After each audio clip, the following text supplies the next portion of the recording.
మనసుల్ని దగ్గర చేసే పండుగ అంటూ 'బీబీ ఉత్సవం' నిన్న మీరు చూసే ఉంటారనమాట. ప్రోమో అయితే వదిలారనమాట.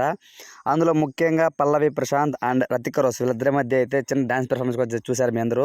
చాలా అయితే ఫన్నీగా వచ్చిందనమాట. ఎట్టకేలకు ఎప్పుడూ లేని విధంగా ఈసారి సీజన్ 7 అయితే టాప్ లిస్ట్లో ఉండడం అందరం చూసాము. రేటింగ్ కూడా బాగా వచ్చింది. కానీ అందులో ముఖ్యంగా పల్లవి ప్రశాంత్కి అలానే రతిక రోష్కి అయితే కొంతవరకు అయితే మిస్అండర్స్టాండింగ్ జరిగిందనమాట అక్కడ. సో రతిక రోష్ చాలా అయితే బ్యాడ్ చేశారనమాట కొంతమంది ట్రోలర్స్. అఫ్కోర్స్ తను కూడా కొంతవరకు ఆ విధంగా యాక్టింగ్ చేసిందనమాట. అక్కడ నాటకాలు బాగా ఆడింది. ఇప్పుడు ఫైనలీ మళ్ళీ వాళ్ళు అందరూ కలుసుకొని నేను తప్పు చేశాను, చిన్న మిస్అండర్స్టాండింగ్ వచ్చింది, ఐఎమ్ రియల్లీ సారీ, నువ్వు కానీ హర్ట్ అయింటే అన్నట్టు రతిక రోష్ ఈ షో ద్వారా 'బీబీ ఉత్సవం' ద్వారా చెప్పినప్పుడు నిజంగా ఆ పల్లవి ప్రశాంత్ అభిమానులు అయితే పండగ చేసుకుంటున్నారని చెప్పుకోవచ్చు. ఎందుకంటే పల్లవి ప్రశాంత్ని గెలిపించుకునే వాళ్ళు పల్లవి ప్రశాంత్ ఒక రైతు బిడ్డ ఇదిరా అని అంటూ వాళ్ళైతే గొప్పగా చెప్పుకున్నారు. సో దాని తర్వాత చాలా ఈవెంట్స్లో కూడా పల్లవి ప్రశాంత్ అలానే ప్రిన్స్ యావర్, శివాజీ గారు ముగ్గురే ఉండడం జరిగింది. రతిక రోష్ ఎప్పుడు ఎవరిని కలవలేదన్నమాట. కానీ ఈ 'బీబీ ఉత్సవం' ద్వారా తను మళ్ళీ కలిసి తనతో డ్యాన్స్ చేసి నన్ను క్షమించు, ఐఎమ్ సారీ అని అంటూ చెప్పిన ఆ యొక్క మాటలు ఏదైతే ఉన్నాయో నిజంగా చాలా గ్రేట్ అనిపించింది రతిక రోష్ని చూసినప్పుడు. అలానే పెర్ఫార్మెన్స్ కూడా ఇద్దరైతే డ్యాన్స్ అయితే తిరగదీశారు.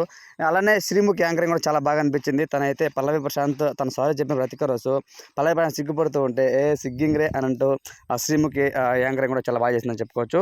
అలానే వాళ్ళ ప్రజెంటెన్స్ బాగా ఉండొచ్చు, కానీ పాస్ట్లో వాళ్ళు ఎలాంటి బాధలు పడ్డారు అవన్నీ కూడా ఆ షోలో అయితే చెప్పబోతున్నారు అనమాట. అందరూ ప్రతి ఒక్కరు పల్లవి ప్రశాంత్ అయితే చాలా అయితే ఎమోషనల్ అయిపోతాడు. తన జర్నీ ఏదైతే బీబీ జర్నీ ఉందో ఆ జర్నీ ముందు తను ఏ విధంగా సఫర్ అయ్యాడు అవన్నీ కూడా ఏవిఎస్ మీద చూపిస్తారనమాట.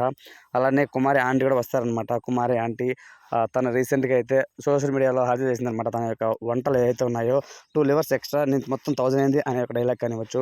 ఇవన్నీ ఎమోషనల్. మన 'బీబీ ఉత్సవంలో చూసుకుంటే అమర్దీప్ చౌదరి, శోభా శెట్టి, ప్రియాంక జైన్ అందరూ కూడా వాళ్ళ పాస్ట్లో జరిగినటువంటి కొన్ని సిచ్యువేషన్స్ అన్నీ కూడా ఏవి ద్వారా ప్రిపేర్ చేసి గుర్తించుకొని అందరూ ఎమోషన్ అవుతారనమాట.